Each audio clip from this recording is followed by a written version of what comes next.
Hello दोस्तों, commerce study point में आपका स्वागत है। और जो डीएसएसबी का जो सिलेबस है, असिस्टेंट मैनेजर और अकाउंट असिस्टेंट का, वो मैंने ऑलरेडी वीडियो बना के डाल दिया है। तो आज हम स्टार्ट करने वाले हैं। जो क्लासेस हम फ्री क्लासेस स्टार्ट कर रहे हैं, उसमें हम ले रहे हैं पहला बेसिक नॉलेज ऑफ ऑडिटिंग। ये आपका सिलेबस में मेंशन्ड है, आप देख सकते हैं। तो और इसको हम 2-3 पार्ट में करेंगे, ज़्यादा लंबी वीडियो भी नहीं रखेंगे, ताकि आप आसानी से देख पाए, बोर भी ना हो। तो स्टार्ट करते हैं बेसिक नॉलेज ऑफ ऑडिटिंग में कि ऑडिटिंग है क्या। तो जो ऑडिट ऑडिट जो वर्ड है वो ड्राइव किया गया लेटिन भाषा से, क्योंकि आपको पता है इंग्लिश में हर वर्ड कहीं ना कहीं से मतलब उठाया गया है। तो ये लेटिन भाषा में से उठाया है इसको, ऑडिट को। और लेटिन वर्ड क्या हुआ है, ओडायर, जिसका मतलब होता है सुनना, टू हियर। वैसे कोई क्वेश्चन आ सकता है, आप देखो ये, तो इसलिए मतलब audit is derived from the Latin term O'Dwyer, जिसका मतलब है टू हियर। और ऑडिटिंग का मीनिंग क्या होता है, सभी को पता होता है कि क्या है, सिस्टमेटिक एग्जामिनेशन। किसका?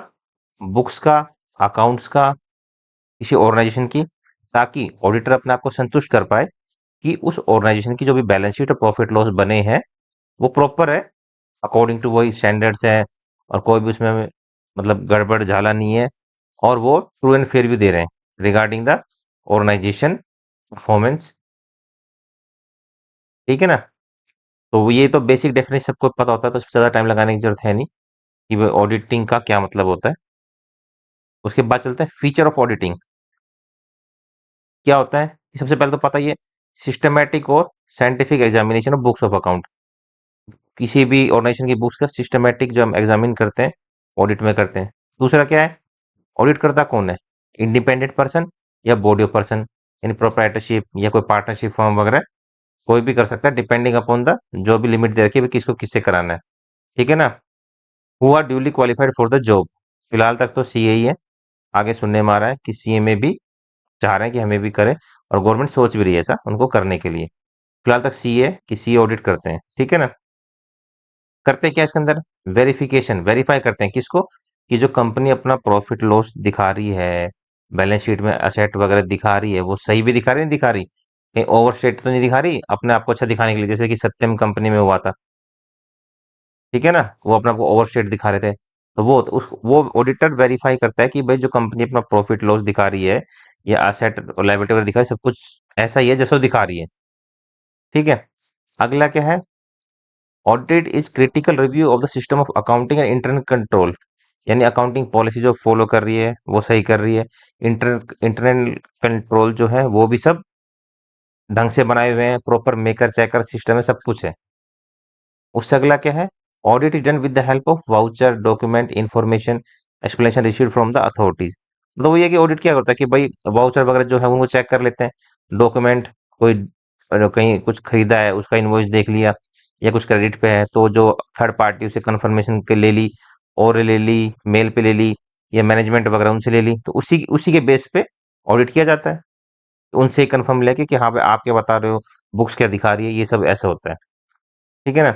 अगला क्या है, the auditor has to satisfy himself with the authenticity of the financial statement, कि भाई ऑडिटर को अपने आप को संतुष्ट करना होता है कि भाई जो फाइनेंशियल स्टेटमेंट है वो जेन्युइन है, और वो दिखा रही है true and fair view of the affair of the concern. ये मेन होता है। तो ये जो बेसिक 6 फीचर्स मैंने डाले हैं, है यूं तो बहुत सारे हैं पर मेन मेन यही है। आप सबको पता ही, आप पढ़ के आए हो, बट फिर भी तरह से एक रिवीजन के लिए मैंने इसमें डाल दिया है। उससे अगला है कि भाई डिफरेंस बिटवीन ऑडिट और इन्वेस्टिगेशन। ऑडिट और इन्वेस्टिगेशन में डिफरेंस क्या है? तो ऑडिट जो पता ही है मेनली किससे होता है, अकाउंट्स और फाइनेंशियल स्टेटमेंट से रिलेटेड होता है। इन्वेस्टिगेशन है ना, ये होता है किसी स्पेशल पर्पस के लिए।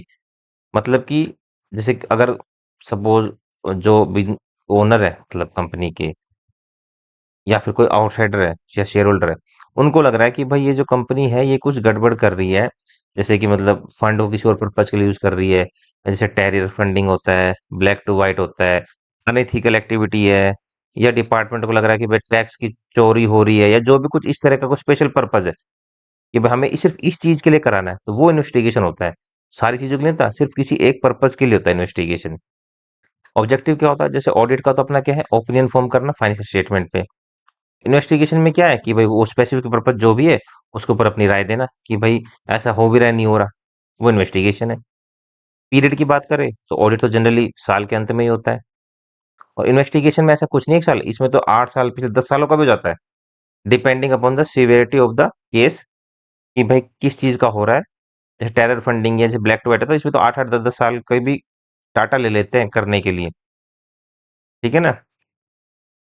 कंडक्ट क्या ऑडिट, ये ऑडिट क्या है भाई, ऑडिट के बाद ऑनर ही कराते हैं अपने अपनी फर्म का, कि भाई हमारी क्योंकि लीगल लाइबिलिटी है वो, according to company law liability के कराना ही है आपको ऑडिट। ठीक है, तो वो ओनर कराता है। और इन्वेस्टिगेशन ओनर भी करा सकता है उसको लग रहा है तो, या फिर कोई शेयर होल्डर है या कोई गवर्नमेंट है, कोई भी पर्सन उसको लग रहा है कि भाई ऐसा कुछ गड़बड़ घोटाला हो रहा है, तो वो भी गवर्नमेंट को भी लिख सकता है। अगर जैसे गवर्नमेंट को लिखते हैं लेटर रिगार्डिंग एनी कंपनी, तो SFIO, सीरियस फ्रॉड इन्वेस्टिगेशन जो ऑफिस है, उसको लोड कर देता है, वो फिर करता है इन्वेस्टिगेशन। ठीक है ना, तो डिपेंडिंग अपॉन द केस ये रहता है। वो ये है कि स्कोप क्या है ऑडिट का, तो नैरो है। नैरो कैसे, बस यही है भाई कि अकाउंट्स और फाइनेंशियल स्टेटमेंट। और इन्वेस्टिगेशन का वाइड है, इसमें फाइनेंशियल क्या नॉन फाइनेंशियल, डायरेक्टर फैक्टर सब आ जाता है इसके अंदर। ऐसा कुछ नहीं कि भाई सिर्फ फाइनेंशियल को चेक कर, नॉन फाइनेंशियल जो हर चीज कवर्ड होगी रिगार्डिंग दैट मैटर जिसके रिस्पेक्ट में आप इन्वेस्टिगेट कर रहे हो। ठीक है ना। ऑडिटर का अपॉइंट कौन करता है, शेयर होल्डर भी कर सकते हैं, डायरेक्टर भी कर सकते हैं, गवर्नमेंट भी कर सकता है। और इन्वेस्टिगेशन ये तो हमेशा बाहर वाला बंदा ही करता है, जो कि कोई एक्सपर्ट होता है इन दैट फील्ड, वो इन्वेस्टिगेशन करता है।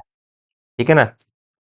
रिपोर्ट, भाई ऑडिट तो क्या करती है, ट्रू एंड फेयर व्यू के बारे में बताती है अकाउंट्स के। और इन्वेस्टिगेशन में क्या है, इसमें कोई ट्रू और फेयर व्यू नहीं बताता, इसमें तो ये बताता है कि भाई आपने जो मुझे काम दिया था चेक करने का, मैंने वो कर दिया है, और वो सच में गलत हो रहा है नहीं हो रहा, ये बताता है अपना, बस अपना व्यू देता है। ठीक है ना, कि भाई ये व्यू दे के व्यू देता है कि भाई ये हो रहा है, रिपोर्ट अपनी दे देता है उसको regarding that. True and fair view का कोई इस चीज में सिस्टम नहीं है। Audit only by the CA। और इन्वेस्टिगेशन कोई एक्सपर्ट भी कर सकता है और कोई CA भी कर सकता है। जैसे एक्सपर्ट का मतलब ये, सपोज कोई बैंकिंग से रिलेटेड कुछ हुआ है इशू, और उनको बैंकिंग से करना है, तो कोई बैंक एक्सपर्ट ही करेगा उसको, उसमें CA तो कर नहीं सकता, उसको उतनी डीप नॉलेज थोड़ी होगी। और कुछ और है जिसमें CA की जरूरत है, तो CA कर लेगा उसमें। ठीक है ना, तो ये है, तो ये थोड़ा सा आपको पता होना चाहिए ऑडिट और इन्वेस्टिगेशन के बीच में डिफरेंस। उसके बाद है प्राइमरी ऑब्जेक्टिव। ऑडिट का प्राइमरी ऑब्जेक्टिव क्या है, पहला क्या है सबसे, कि भाई रीजनेबल एश्योरेंस लेना कि financial statement are as a whole are free from the material misstatement. Reasonable assurance देना, ऑडिटर क्या रीजनेबल एश्योरेंस देता है। रीजनेबल एश्योरेंस का मतलब क्या है, ये तरह से मान लो 99%, 100% कभी भी नहीं होता। ठीक है ना, हमेशा एक 99% या कहता है मेजरली मेजोरिटी वाइज देता है कि भाई financial statement are free from material misstatement है।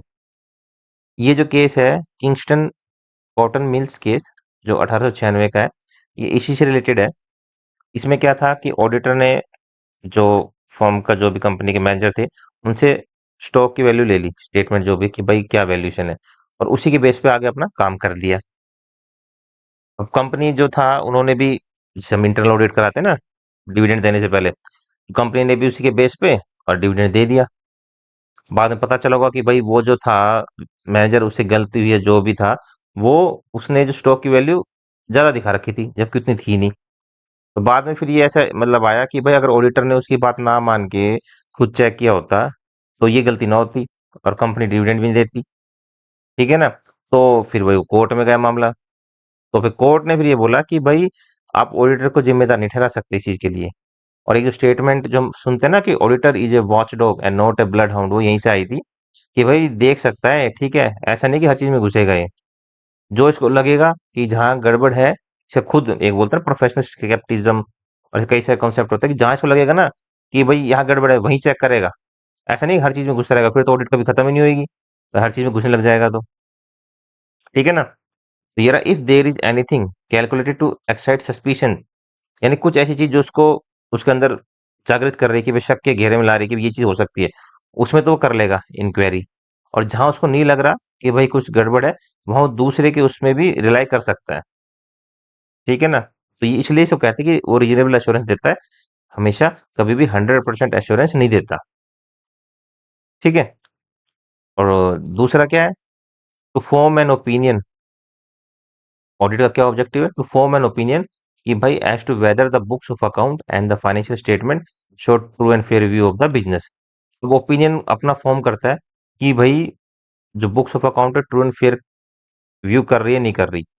ओपिनियन करके क्या मिलेगा मतलब उसको, उस ओपिनियन के बेस पे ना वो रिपोर्ट देता है, ऑडिट रिपोर्ट उस ओपिनियन के बेस पे क्या उसने ओपिनियन अपना बनाया है। तो ठीक है, अब ये रिपोर्ट कितनी तरह की होती है, चार तरह की होती है। एक होता है अनक्वालिफाइड, क्वालिफाइड, डिस्क्लेमर और एडवर्स। अनक्वालिफाइड क्या होती है, इसमें कोई दिक्कत नहीं, सब कुछ बढ़िया है, सब कुछ सही है, कोई गड़बड़ घोटाला नहीं है, और ऑडिटर देता है अनक्वालिफाइड रिपोर्ट कि भाई अच्छा है, ट्रू एंड फेयर व्यू है। फिर आता है क्वालिफाइड। क्वालिफाइड का क्या मतलब होता है, इसमें ये होता है कि भाई वैसे तो सब कुछ अच्छा है, पर कुछ एक पॉइंट है जिसमें लग रहा है ऑडिटर को कि कुछ थोड़ी सी गड़बड़ है। तो इस दो तीन जो भी पॉइंट उसे लगते हैं उसकी वजह से वो पूरी रिपोर्ट को जो है वो क्वालिफाई नहीं करता। वो क्या करेगा कि लिख देगा भाई द स्टेटमेंट, जो फाइनेंस स्टेटमेंट है, give a true and fair view subject to, और उसमें दिखा देगा भाई इन दो तीन पॉइंट को छोड़ के बाकी सब सही है। तो जब ऐसा कुछ होता है तो फिर ऑडिटर देता है क्वालिफाइड रिपोर्ट। उसके बाद होता है disclaimer report.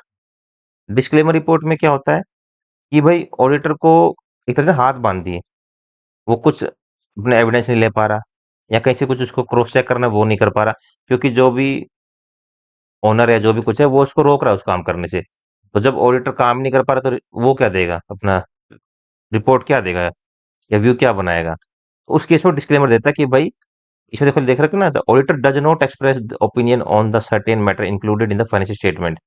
It may arise when the client has limited the scope of audit। जैसे कि client not allowing the auditor to observe physical inventory, inventory नहीं चेक करने दे रहा, या कंफर्म नहीं करने दे रहा मनी रिसीवेबल, डेटर वगैरह, उस केस में वो डिस्क्लेमर रिपोर्ट देता है। उससे अगला आता है एडवर्स रिपोर्ट। इसमें क्या होता है, ऑडिटर ने सब कुछ चेक कर लिया, सब कुछ उसको सुविधा दी है काम करने की, ओपिनियन बनाने की, उसके बाद वो इस नतीजे पे पहुंचा है कि भाई जो कंपनी है वो true and fair view present नहीं कर रही, तो वो एडवर्स रिपोर्ट देगा। ये तो मेरे ख्याल से कभी हुआ ही नहीं, ये कई एक आदमी दी हो तो पता नहीं, ठीक है ना, बाकी ऐसा नहीं होता कभी भी, बट ये कॉन्सेप्ट है। ये देखो इसमें लिख रखा ना, this occur when the auditor has not agreed with the client about accounting policy, या जैसे वो डिस्क्लोजर अपने कर रहे हैं उस तरह से, उस केस में वो ऑडिट रिपोर्ट देता है एडवर्स। टोटल आप देख लो चार तरह की होती है, अनक्वालिफाइड, क्वालिफाइड, डिस्क्लेमर और एडवर्स। अभी मैंने आपको बता दिया, आप पढ़ लेना अपना आप ही जैसे भी है इसमें से। उसके बाद है, आगे आते हैं एडवांटेजेस ऑफ ऑडिटिंग। वह ऑडिट कराने के फायदे क्या क्या है, क्यों कराते हैं ऑडिट।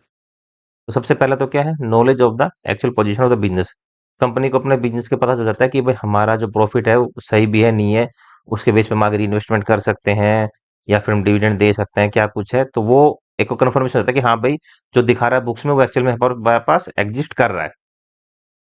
अगला क्या है, detection of fraud and error. इसमें क्या होता है भाई, जब ऑडिटर ऑडिट करता है तो उसको कुछ ना कुछ तो कमी मिलती है, कहीं कोई फ्रॉड हो रहा है, कहीं सिस्टम में कोई लूप होल है एक्सेट्रा जो भी, उसमें वो उस समय लाइट में आ जाता है वो चीज़। उसके बाद क्या है, उसको सही कर लेते हैं।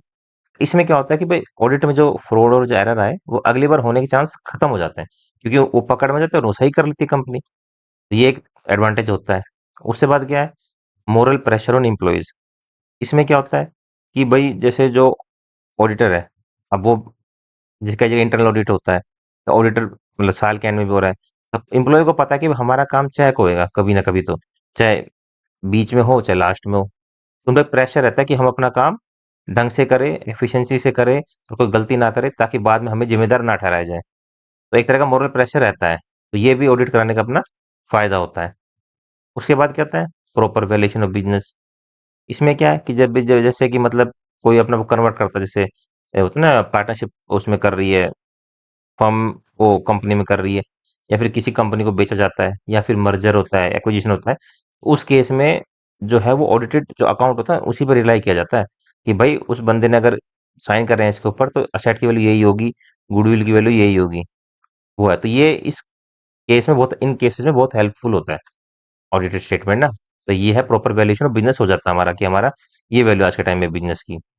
उससे अगला है हेल्पफुल इन रिसीविंग कंपनसेशन।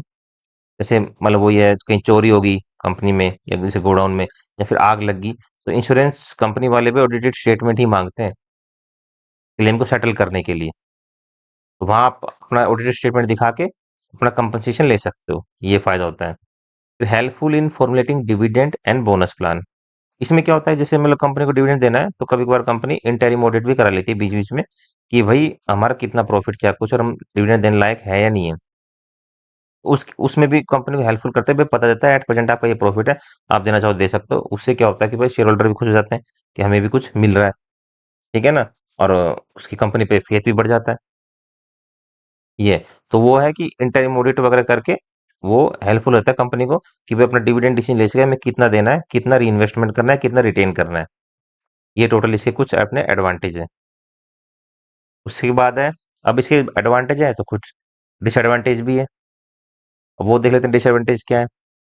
सबसे पहला तो क्या है, कॉस्टली। दिखती बात है भाई, आप किसी को हायर करोगे अपना काम करने के पैसे देने पड़ेंगे, और उनकी फीस भी ज़्यादा ज़्यादा होती है सीए वगैरह की, ठीक है ना। तो ये तो क्या है कि भाई अननेसेसरी फाइनेंशियल बर्डन डाल रहा है कंपनी के ऊपर, अगर आप ऑडिट करा रहे हो तो, क्योंकि ह्यूज कॉस्ट इनकर होती है इसके अंदर, ठीक है।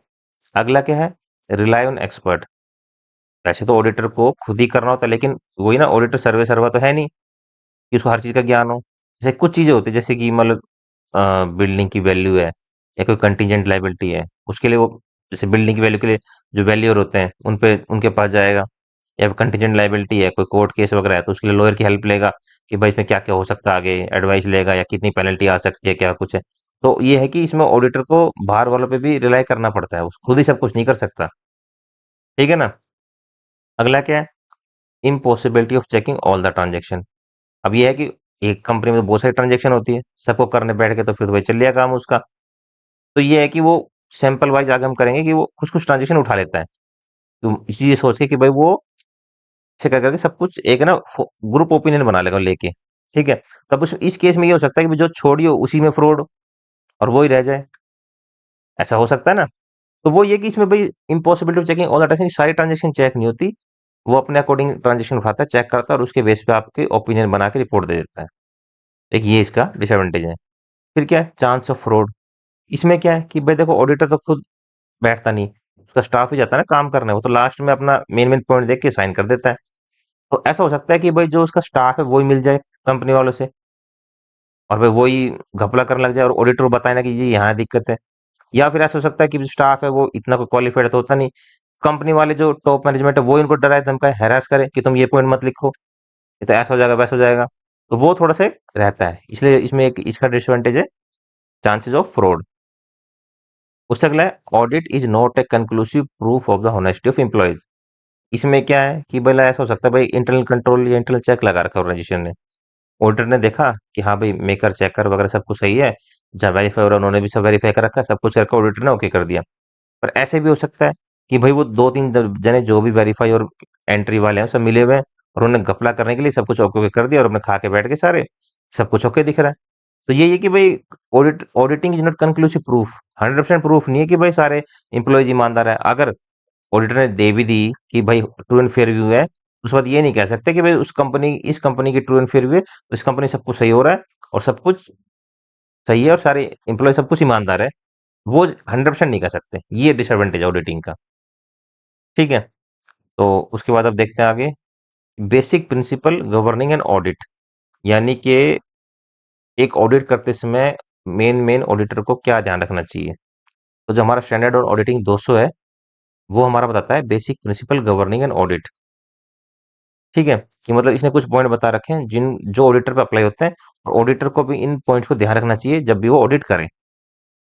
सबसे पहले तो इंटीग्रिटी, ऑब्जेक्टिविटी एंड इंडिपेंडेंस। इसका मतलब क्या है, ऑडिटर को ईमानदार रहना चाहिए, किसी के प्रति भेदभाव नहीं करना चाहिए, किसी को अनड्यू फेवर नहीं करना चाहिए, किसी से रिश्वत वगैरह नहीं लेनी चाहिए, और अपना काम सत्यनिष्ठा ईमानदारी से करना चाहिए। अगला क्या है, कॉन्फिडेंशियलिटी। यानी ऑडिट करते समय ऑडिटर को जो भी डाटा मिला है क्लाइंट का, वो किसी के साथ शेयर ना करे। और अगर करना भी है मान लो, तो पहले अपने क्लाइंट से पूछ ले, जी ऐसे ऐसे मेरे को ये डाटा वहाँ देना है, किसी को रिक्वायरमेंट तो मैं दे सकता हूँ नहीं दे सकता, ठीक है ना। तो ये कॉन्फिडेंशियली मेंटेन करनी चाहिए उसको।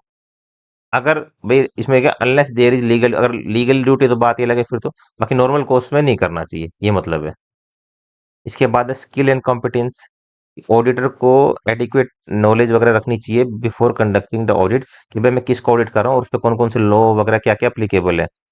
जो आईसीआई है वो भी हमारा रेगुलर सेमिनार वगैरह कराता रहता है, और लेटेस्ट अमेंडमेंट जैसे टैक्स अमेंडमेंट आती है, ये सब आता है ना, या फिर कोई नया जैसे IFRS आए थे, इन सब पे कराता रहता है, तो ऑडिटर को वो सब अपनी नॉलेज रखनी चाहिए अप टू डेट, ताकि ऑडिट में कुछ कमी ना रह जाए। उसके बाद है वर्क परफॉर्म बाय अदर्स, कि वो ऑडिटर है कुछ काम दूसरों को दे सकता है, जैसे मतलब अपने जो सबऑर्डिनेट स्टाफ है ना उनको भी दे सकता है, पर ये उसको ध्यान रखना चाहिए कि काम तो किसी को दे दे, वो कोई दिक्कत नहीं है। पर जब ओपिनियन बनाएगा ना और कुछ भी लिखेगा तो जिम्मेदार वो खुद ही है, वो ये नहीं कह सकता जी मैंने उसको काम दिया था तो वो तो उसने गलत करा तो वो जाने, ऐसे नहीं। जिम्मेदार वो खुद ही रहेगा, वो अपने ओपिनियन के लिए सब कुछ के लिए, हाँ चाहे तो डेलीगेट कर सकता है काम, क्योंकि वो तो सारा कर नहीं सकता भाई, देखो एक ही बंदा हर किसी को, अरे वो डिस्ट्रीब्यूट करना पड़ेगा ना काम उसके हिसाब से, तो ये मतलब है इसका। उसके बाद है डॉक्यूमेंटेशन। इसमें क्या है कि ऑडिटर को डॉक्यूमेंट बनाना, फाइल बनानी पड़ती है कि जिस भी ऑडिट करते हैं, कि भाई सबसे पहले तो एंगेजमेंट लेटर किसको अपॉइंट किया गया, फिर भाई उसने क्या क्या एविडेंस इकट्ठे करे, कौन कौन से रिस्क असेसमेंट और फॉर्म्स वगैरह साइन कराए, क्या मैनेजमेंट से उसने मतलब जो रिटर्न में लिया, डिक्लेरेशन वगैरह वो सब, और भाई ऑडिट फाइनेंशियल स्टेटमेंट क्या आती है, तो ये सब एक बनाना पड़ता है, क्योंकि ना इसमें कॉन्सेप्ट होता है पीयर रिव्यू का ऑडिट में। तो इसमें क्या है ना, मतलब एक सीए दूसरे सीए के चेक करता है ऑडिट वगैरह ना, या जैसे मान लो बाद में अगर कुछ ऑडिट कहीं फंसता है जीएसटी में कहीं पे भी, या कुछ और भी होता है जैसे, तो वो मांगते हैं कि आपने भाई किस बेस पे ये रिपोर्ट दी है, जो आपने 4 तरह की रिपोर्ट दिखाई थी ना, किस बेस पे दी है, तो उसको फिर फाइल दिखानी पड़ती है, जी जी मैंने ये करा था, ये मैंने कलेक्ट करा था, इसके बेस पे मुझे ऐसा लगा तो मैंने ऐसा दिया है, ये मतलब है इसका। उसके बाद है प्लानिंग। इसमें क्या है कि भाई ऑडिटर जब भी कोई काम करेगा तो पहले प्लान करना पड़ेगा कि भाई ये ऑर्गेनाइजेशन है, इसका अकाउंटिंग प्रोसीजर क्या है, इसमें कौन कौन से रिस्की एरिया जिसको चेक करना है, किस किस को काम देना है, ताकि जो काम है वो ढंग से हो पाए और टाइमली कंप्लीट हो पाए। प्लानिंग में ये है कि उसको प्लान करना पड़ेगा और स्ट्रेटेजी बनानी पड़ेगी कि मैं ऑडिट कैसे कंप्लीट करूंगा टाइम पे और एफिशिएंटली, ताकि सब जो है कोई मटेरियल मिसस्टेटमेंट छूटे ना। सॉरी। उसके बाद है ऑडिट एविडेंस। ऑडिट एविडेंस में क्या है कि वो एविडेंस लेगा, एविडेंस का सबूत होते हैं, कि सबूत लेगा जिसके बेस पे ओपिनियन बनाएगा कि भाई ये ट्रू एंड फेयर व्यू दे रहे नहीं दे रहे। अब एविडेंस कैसे लेगा, भाई मान लो इनवॉइस चेक कर लिए, क्रेडिटर या डेटर है तो उनसे कंफर्मेशन ले ली, मैनेजमेंट से ओरली पूछ लिया, कुछ ज्यादा लगा तो मैनेजमेंट से रिटर्न में ले लिया, ठीक है ना। ये ऑडिट एविडेंस वो लेता है जिसके बेस पे अपना ओपिनियन बनाता है कि भाई इसको कौन सी टाइप की रिपोर्ट दूं, ये मान लो आप, ठीक है ना। उससे अगला है ऑडिट कंक्लूजन एंड रिपोर्टिंग। इसमें ये है कि जो ऑडिट एविडेंस उसने पहले लिए उसी के बेस पे वो उनको असेस करेगा, रिव्यू करेगा और फिर अपना कंक्लूजन करके रिपोर्ट कर देगा कि भाई इसको चारों में से कौन सी रिपोर्ट देनी है, ये इसका मतलब है, ठीक है ना। अब आगे चलते हैं। Audit sampling. ऑडिट सैंपलिंग क्या है, इसमें ये होता है, देखो कोई भी ऑर्गेनाइजेशन है उसमें बहुत सारा डाटा होता है, सबको चेक नहीं किया जा सकता, तो सैंपलिंग हमारा स्टैटिस्टिक्स का टर्म है। इसमें क्या है कि भाई वो सैंपल ड्रॉ कर लेगा उसमें से, ठीक है ना, कि भाई इन इनको चेक करूंगा और इनके बेस पे ही मैं अपना ओपिनियन बना लूंगा regarding the all the transaction, ये मान लो, ठीक है ना। अब ये है कि भाई टेक्निक कौन कौन सी ऑडिट सैंपलिंग की वो मैं मेन देखनी है, क्या टोटल 5 टेक्निक है।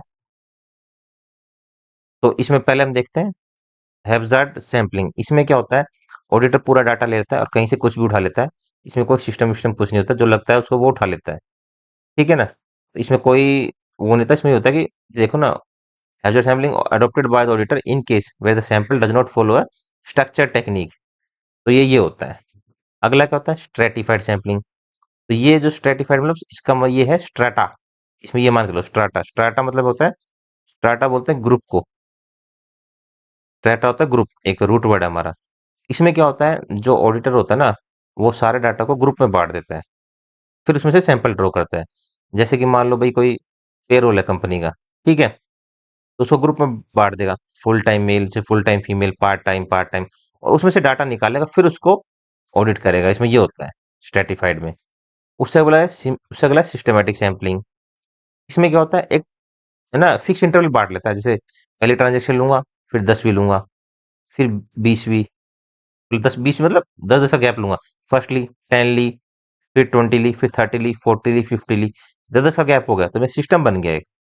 तो सिस्टमेटिक सैंपलिंग में रेगुलर इंटरवल या जो फिक्स इंटरवल के बाद में ट्रांजेक्शन लेते हैं, एक सिस्टमेटिकली काम चलता है इसके अंदर, ठीक है। उससे अगला है ब्लॉक सैंपलिंग। ब्लॉक सैंपलिंग में क्या होता है कि इसमें क्या होता है, जितना भी डाटा होता है ना उन सबको ब्लॉक में ऑडिटर बांट लेता है according to his requirement. Block क्या है, जैसे 1.5 महीने का या टाइम वाइज ले लो, मान लो जैसे 3-3 महीने के ब्लॉग बना लिए 4। इनमें से वो ट्रांज़ैक्शन उठा लेता है अपने हिसाब से और उसके अकॉर्डिंग फिर आगे वो अपना काम करता है। इसमें ऐसा होता है। और लास्ट होता है जजमेंट। जजमेंट में क्या होता है, ऑडिटर देखता है कि भाई कंपनी में रिस्क की टाइम है, रिस्की एरिया क्या-क्या है। मैं उसका करूँगा, बाकी का नहीं करूँगा। जजमेंट मेनली डिपेंड कर रहा है प्रोफेशनल एक्सपीरियंस पे या उसकी नॉलेज पे। जैसे उसको लग रहा है भाई 3 महीने में ही मेन जो फ्रॉड हुआ है या जैसे उसको दिख रहा है बहुत ज़्यादा फ्लक्चुएशन है, तो 3 महीने का ही डाटा उठा के करता है, बाकी को इग्नोर कर देता है। जजमेंट में ऐसा होता है।